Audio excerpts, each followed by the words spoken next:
Sonic Academy's Anna 2 happens to be one of my favorite synths to use, and today I'm going to be showing you how I make this retro styled 80s bass sound using that synth.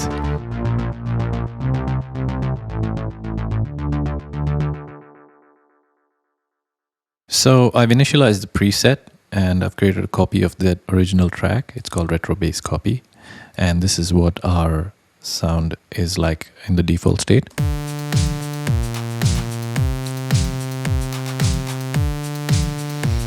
Yeah, so it's not exactly very exciting or very happening. So what we're going to do is we're going to start by building that same bass sound from scratch.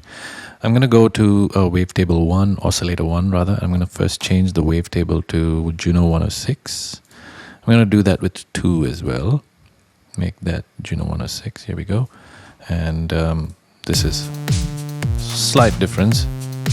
All right, and I'm going to drop the wavetable 1 by 1 octave. And I'm going to reduce the width all the way down. I'm going to go to 2. I'm going to increase the voices to 5. Add a little detune. And keep the width all the way up. So we've got that nice retro sounding bass sound already. Alright, so now the next thing we're going to do is we're going to just play around a little bit with the shape of each of them. Just tighten it up. Maybe adjust the detune a little bit on 2. Alright, this is good. The next thing I'm going to do is I'm going to go into our filters. I'm going to select analog and Ober LPs, one of my favorite ones. Anna 2 has 2 filters, so I'm going to balance this to just cut off 1, which is the first filter. Now I'm going to bring this cutoff all the way up, and then I'm going to start bringing it down slowly till we just get the bass sound.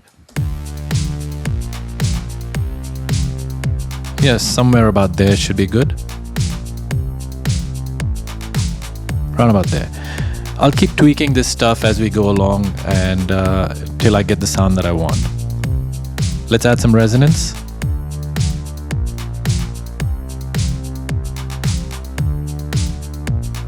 Alright, this is about good. Now the next thing I'm going to do is I'm obviously going to try and get that envelope to start doing its work. So I'm going to drive the envelope over here. So we get that slight click sound at the beginning for a bass, a little pluck. I'm also going to change the character of the filter envelope to analog 1. Just go with analog actually, yeah.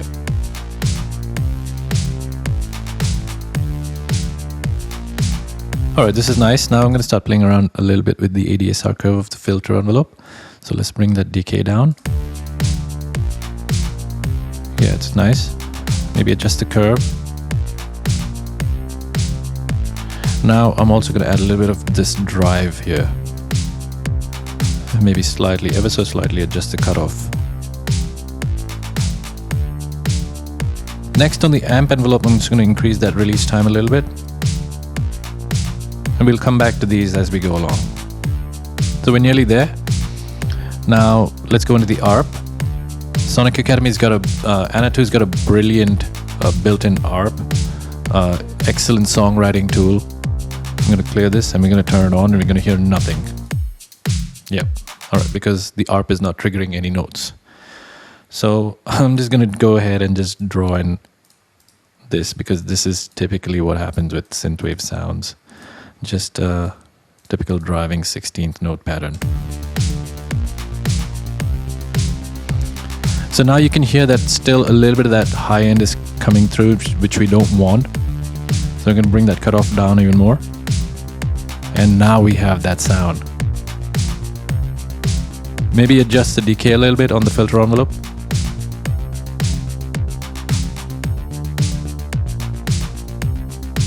Yes.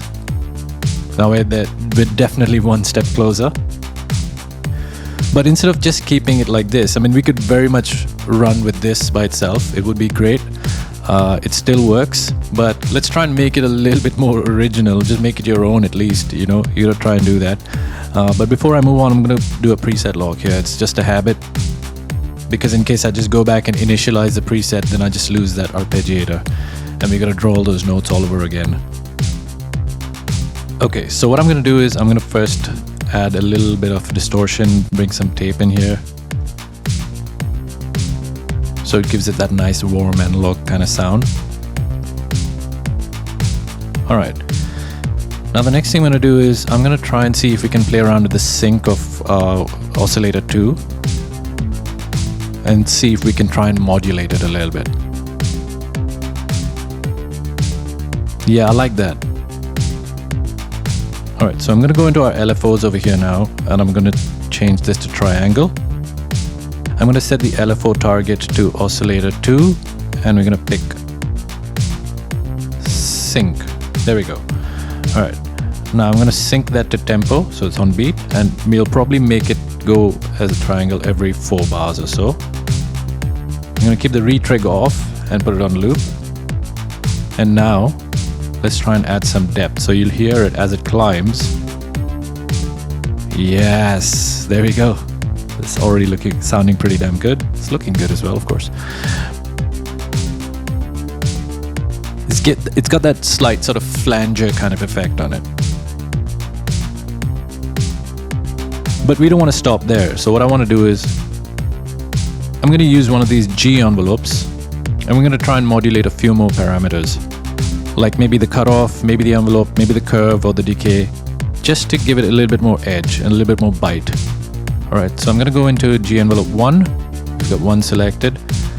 We'll click on snap, we'll click on sync, and we'll put on loop as well. I'm going to set the rate to 4:1 again. I'm going to just double click right here in the center, and I'm just going to drag this up, so it gives us again another triangle. All right, now I'm going to assign this to the filter envelope decay.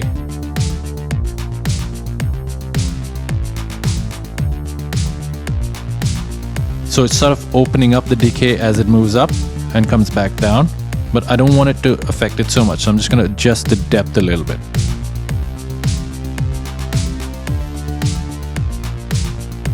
Yeah, somewhere about there is good. This allows me to bring the cutoff even lower.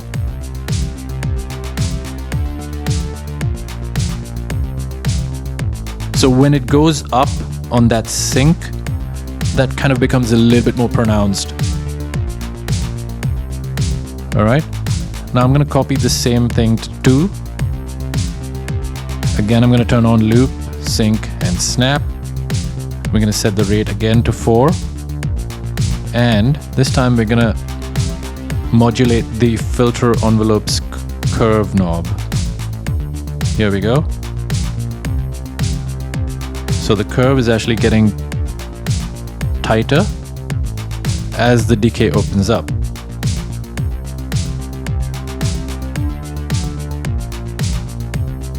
Yeah, all right. Now the third thing I'm also going to do is I'm going to go into our mod parameters. I'm going to select G envelope 2 again. And this time I'm going to affect oscillator 2's detune. So it sort of detunes as it goes up. So now we can hear it.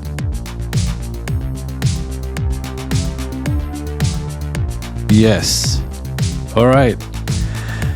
And that is pretty much our sound in our retro 80s bass sound. We could probably round it off with a little bit of EQ and compression, which I'll probably do right now. Just try to maybe bring that low end down a little bit. Add a little bit of that 100 hertz or so. 120. 120 is good. Maybe even lower, maybe about 60. So it doesn't conflict with our bass, our kick drum rather. And we can even pronounce a little bit of that mid-range up a little bit more, make it a little bit more prominent. And that resonance can go up too.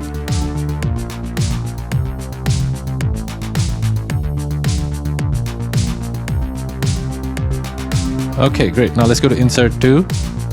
Let's add a little bit of this sidekick vibe here. Yes, now this is really adding a lot more character to it. You can try each of these different styles. Play around with the dry wet.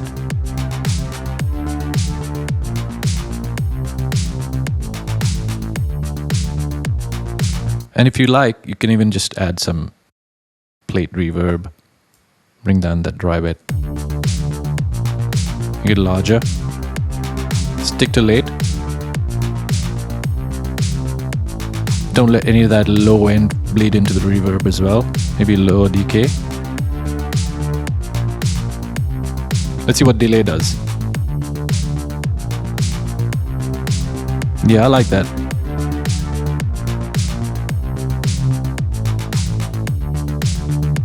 Little less feedback. Bring the low pass down.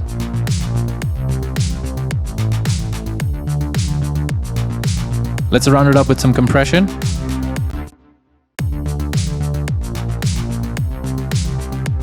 Let's set the release to auto. Slightly faster attack. Adjust the makeup. Just kissing it.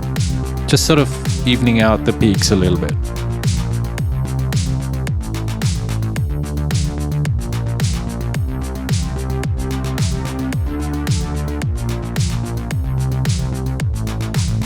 And we're pretty much done. I think if you just add some chords in here like I've already got over here, I got these typical synthwave chords, and this is what it sounds like. Just adjust the volume maybe.